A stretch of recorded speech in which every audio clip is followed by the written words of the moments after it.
उत्तराखंड में मानव वन्यजीव संघर्ष विकराल रूप ले रहा है।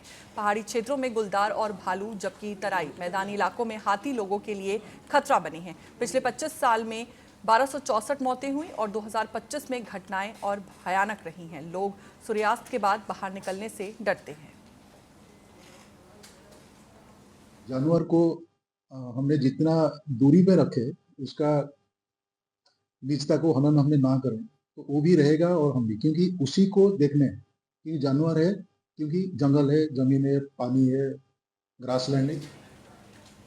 उत्तराखंड में शीतकालीन यात्रा शुरू हो चुकी है। मुख्यमंत्री पुष्कर सिंह धामी ने सभी जिला अधिकारियों को होटल और गेस्ट हाउस व्यवस्थाओं को पुख्ता करने के निर्देश दिए हैं। देश विदेश से पर्यटकों के लिए हेली सेवाओं का विस्तार और फ्लाइट कनेक्टिविटी सुनिश्चित की गई है। गढ़वाल मंडल विकास निगम अपने रेस्ट हाउस में 50% डिस्काउंट दे रहा है और नए साल के पर्यटकों के लिए भी विशेष तैयारियां की गई हैं। प्रधानमंत्री मोदी के मन की बात कार्यक्रम में उत्तराखंड को विंटर डेस्टिनेशन बनाने का संदेश देने के बाद पर्यटकों में उत्साह बढ़ा है।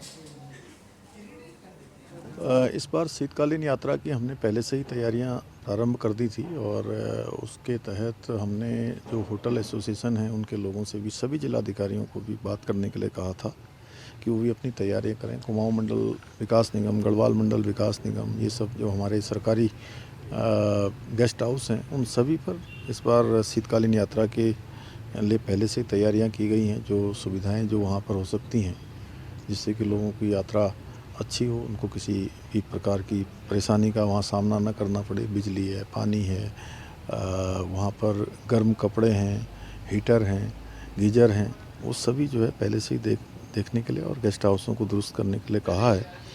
जो शीतकालीन चारधाम यात्रा है उसके लिए सारी व्यवस्थाओं को अच्छे से चाक चौबंद कर लिया जाए।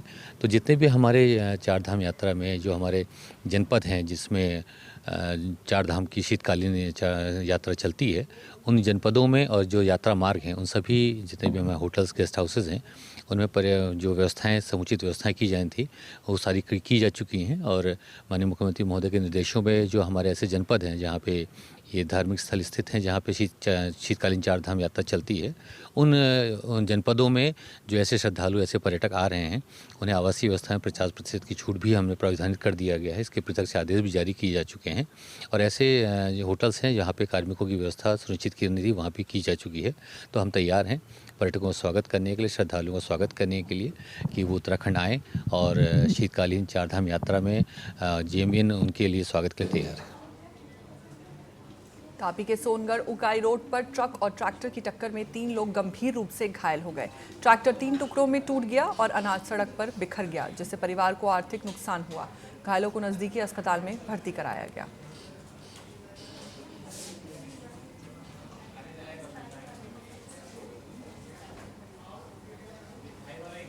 बेंगलुरु में शानदार विंटेज कार रैली आयोजित की गई, जिसका शुभारंभ कर्नाटक के गृह मंत्री जी परमेश्वर ने किया। मंत्री खुद एक विंटेज कार में बैठकर रैली में शामिल हुए। रैली में ब्लैक, ब्लू और रेड रंग की क्लासी विंटेज कारें दिखाई दी। कर्नाटक के बेंगलुरु में शानदार विंटेज कार रैली का आयोजन किया गया, जिसमें कर्नाटक के गृह मंत्री जी परमेश्वर भी शामिल हुए। बता दें कि उन्होंने विंटेज कार रैली का शुभारंभ किया। इसके बाद कर्नाटक के गृह मंत्री जी परमेश्वर भी एक विंटेज कार में बैठकर उसका आनंद लेते नजर आए और फिर उसी में रवाना हो गए। रैली में अलग अलग रंगों की कमाल की विंटेज कारें शामिल थी। ब्लैक, ब्लू और रेड रंग की ये कारें काफी क्लासी लग रही थी। Institute or association in Bangalore, they've organized a rally.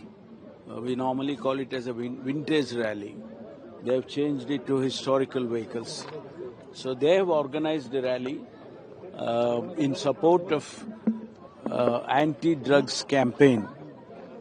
In fact, our government has taken a pledge to see that Karnataka and Bangalore is drug-free.